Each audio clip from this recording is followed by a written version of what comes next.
Kepada sang sahabat Elma Theana, Ferry Irawan mengaku masih mencintai Vena Melinda.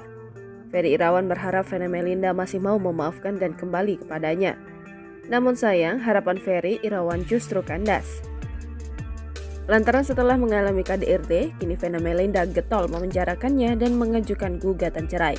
Padahal menurut Ferry Irawan, Vena Melinda sempat sepakat berdamai dengannya. Lebih lanjut, bahkan Ferry Irawan ingin menjalin hubungan baik kembali dengan Vena Melinda.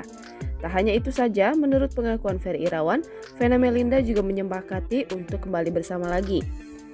Namun ternyata kini Vena Melinda justru berniat menggugat cerai Ferry Irawan buntut kasus KDRT itu. Meski begitu, hingga kini Elma Theana belum berkomunikasi secara langsung dengan Vena Melinda. Bukan tanpa alasan, hal ini karena Elma Theana lebih dekat dengan Ferry Irawan daripada dengan Vena Melinda.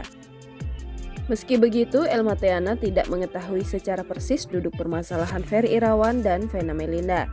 Bahkan, saat bertanya kepada Ferry Irawan terkait permasalahan rumah tangganya itu, ia masih enggan untuk menjelaskan. Lebih lanjut dalam pembicaraannya dengan Elma Theana itu, Ferry Irawan membantah terkait banyaknya pemberitaan terkait dirinya. Namun, ia tidak menyebut secara spesifik terkait itu.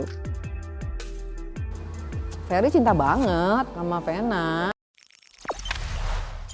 Jangan lupa subscribe, share, komen, dan like ya!